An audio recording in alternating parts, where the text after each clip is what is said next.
Bienvenue à Famille sans tabou, l'émission qui traite de parentalité, de couple, de développement personnel, d'amour et bien d'autres sujets, sans éluder les questions importantes. Aujourd'hui, nous parlons de relations et plus particulièrement de communication. Pour ça, je reçois Anna Miralpech. Bonjour. Bonjour. Communication. À l'ère où on dit qu'on est à l'ère de la communication, est-ce qu'il y a vraiment besoin encore de parler de ça? Est-ce qu'il y a vraiment encore des problèmes de communication? On va parler du couple aujourd'hui essentiellement. Tout à fait. Ça existe encore? Alors, il arrive fréquemment qu'il y ait des problèmes de communication dans le couple. En fait, des moments où on a l'impression qu'on ne se comprend pas du tout, hein, et que cela se traduit par une sensation d'être dans une impasse, de ne pas se comprendre. Et il n'est pas rare d'entendre mais il ne m'écoute pas, mais ce n'est pas cela que j'ai voulu dire, mais si, c'est ça que tu as dit, mais oh là là, mais si seulement elle ou lui, il m'écoutait. Mais c'est comme si on parlait des langues différentes. À un moment donné, c'est vraiment, on ne se comprend pas du tout. Et il est vrai que nous avons appris à parler depuis notre jeune âge. Mais la communication ne se suffit pas seulement de paroles. Oui, on parle de tout ce qui est de communication non verbale, déjà. Oui, non verbal, mais aussi d'autres éléments parce que nous avons tous des besoins et nous sommes tous différents. Nous sommes tous des êtres uniques, nous avons des besoins différents, des attentes qui nous sont particulières et une manière de communiquer qui nous est propre. Donc, il y a là, dans le couple, il y a une découverte à faire, la découverte de l'autre, mais aussi, il faut se mettre en selle et accepter d'apprendre. Pour certaines personnes, c'est trop dur. Ils disent non, mais ça devrait être plus facile. Si c'est tellement compliqué, c'est parce que tu ne me conviens pas. Et c'est là une utopie. Hein. Donc, il faut quand même être réaliste et se rendre compte qu'il y a une découverte et un apprentissage. Donc, on peut apprendre à communiquer et c'est pas la fin des haricots, comme on dit. Si on n'arrive pas tout de suite, spontanément, naturellement à communiquer, ça ne veut pas dire que la personne ne nous correspond pas forcément. Ce n'est pas une fatalité. Et c'est important d'en prendre conscience et de s'y attarder parce que les conséquences d'un problème de communication peuvent être considérables. Alors justement, là on voit qu'il y en a qui jettent l'éponge parce qu'ils disent « je ne comprends pas, donc c'est que c'est pas fait pour moi ». Est-ce qu'il y a d'autres conséquences peut-être moins graves, mais qui peuvent aussi impacter le couple? Alors un manque de communication, ça peut être très angoissant parce que c'est une difficulté, comme je disais, qu'en fait ne se résout pas seulement en parlant, hein, en mettant des mots. Parfois, on peut choisir le silence. C'est-à-dire qu'on prend plutôt la voie du déni, de dire, bon, bah, la situation, ça s'arrangera d'elle-même, on va dormir, on va laisser passer une nuit, on verra demain, et c'est un leurre. Parce que on peut imaginer que si on ne traite pas les difficultés, les problèmes, et qu'on ne met pas de mots sur cela, bah, ça va permettre un petit peu d'aller mieux, et puis de stabiliser, et puis ça passe. On pourrait se dire que ça finira par passer. Mais malheureusement ou heureusement, une telle attitude ne fera qu'empirer la situation, et il faudra s'en occuper un jour ou l'autre. Donc, parfois, on peut imaginer aussi que s'il y a un changement de vie, je ne sais pas, on part en vacances, ou on a un enfant, ou on achète une maison, bah, les choses vont changer. Et pourtant, on remet à plus tard.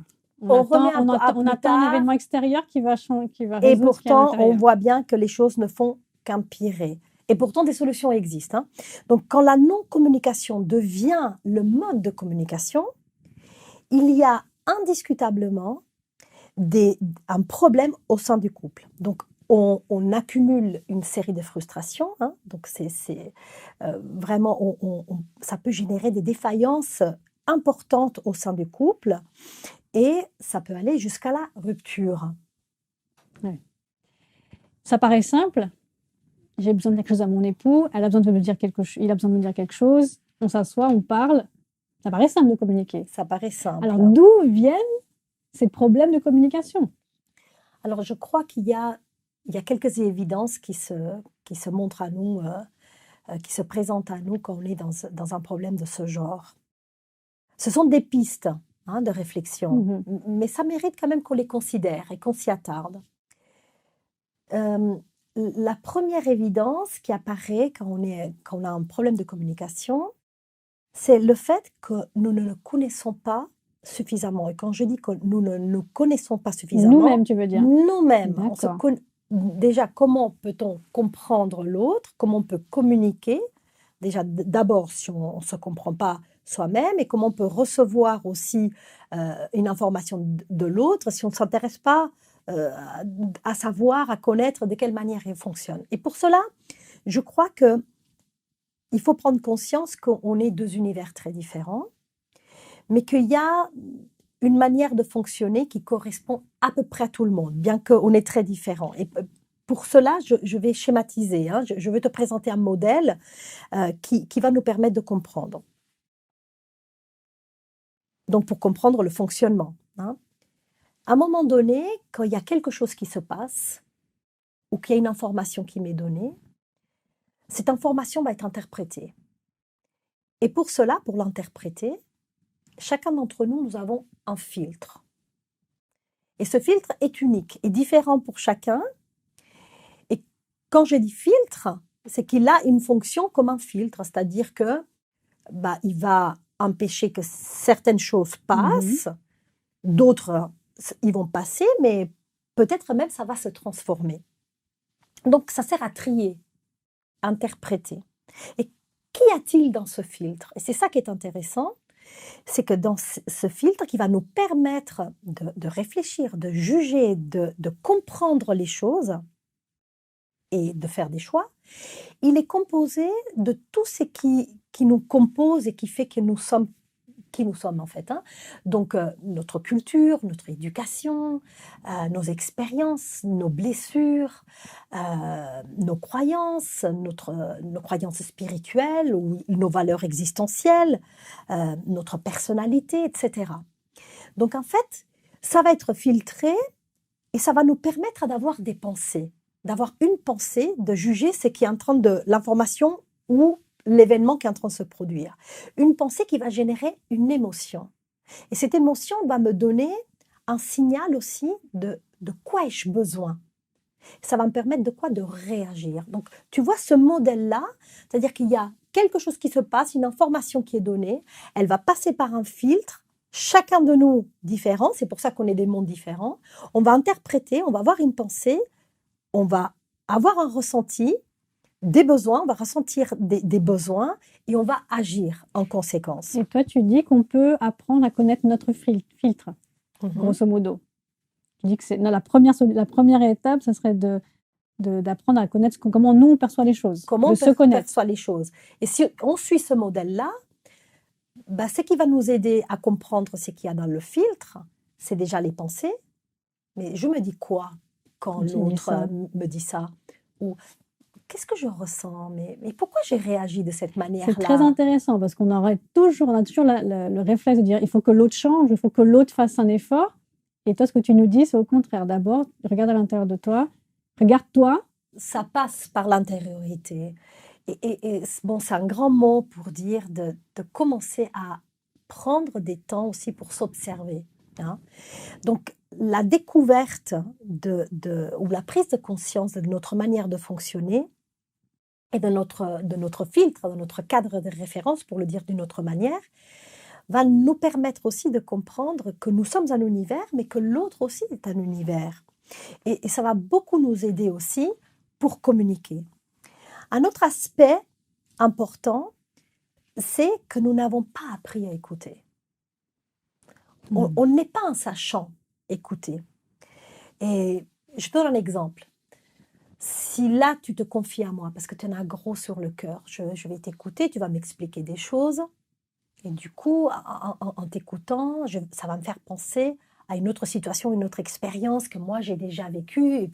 Et puis alors je te la partage et dis ah mais moi aussi j'ai vécu ça. Je me souviens de quelle manière je m'en suis sortie. Je vais commencer à te donner des conseils.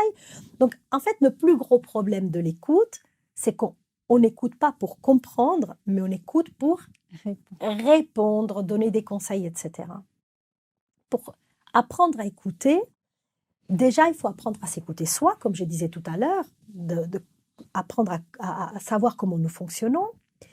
Mais aussi, c'est de pouvoir se demander, mais quand tu es en train de me parler, mais qu'est-ce que tu es en train d'essayer de me dire? Et qu'est-ce que tu ressens? Qu'est-ce que tu attends de moi? Peut-être que c'est important que j'ose aussi te poser des questions pour clarifier cela, pour savoir vraiment si j'ai bien compris, pour en être Oui, sûr. centré sur le message de la personne et pas sur ce que moi, ce à quoi ça me fait penser. Je pose des questions sur le message que la personne veut m'envoyer.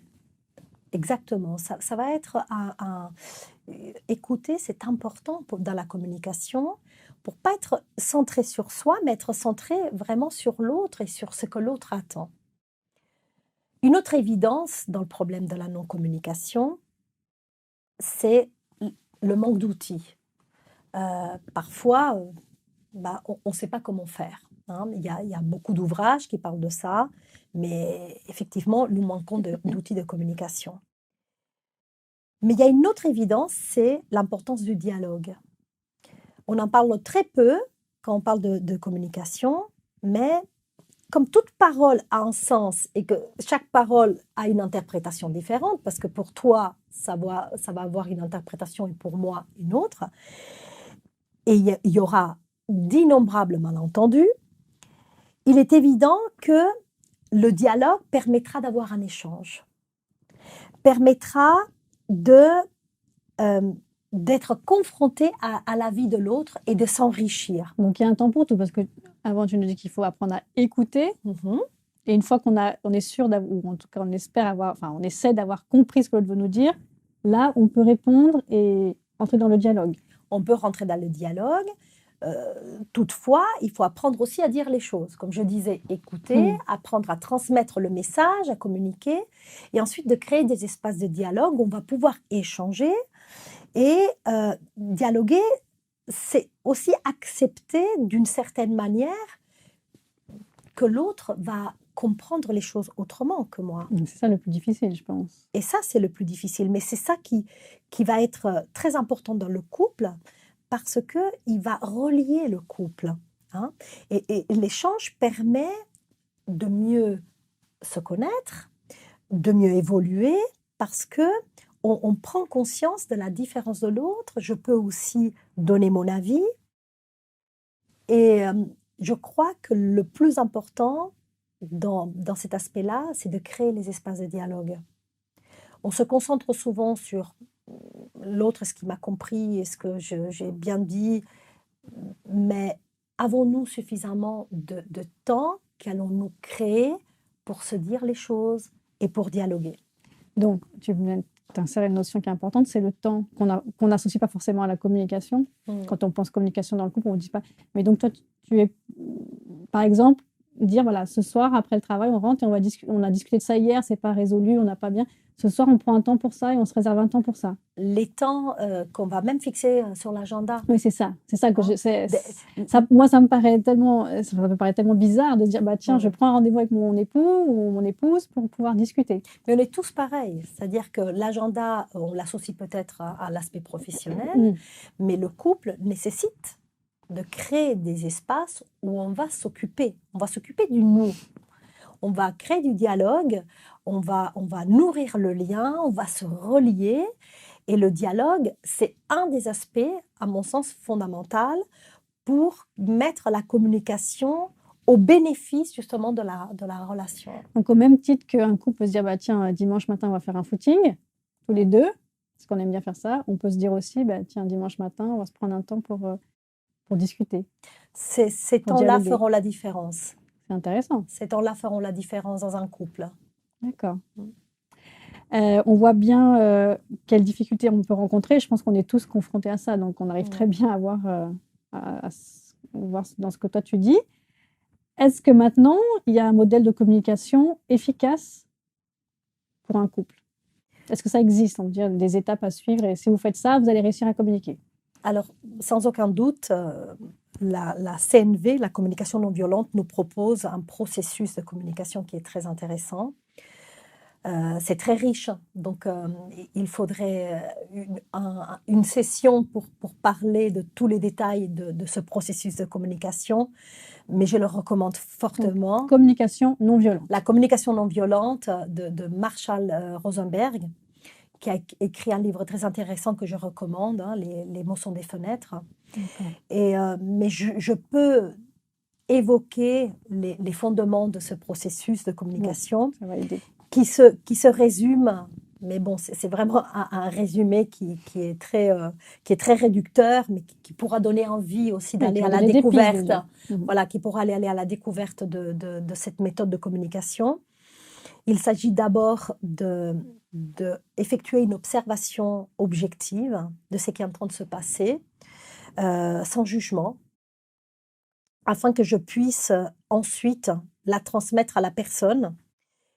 Et dans cette situation objective, je vais identifier ce que je ressens par rapport à ce fait, à cet événement. C'est ce qu'on ressent.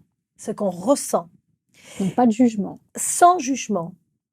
Donc déjà, sans jugement par rapport au fait objectif qui est en train de se passer, je vais être en contact avec ce que je ressens, avec mes émotions.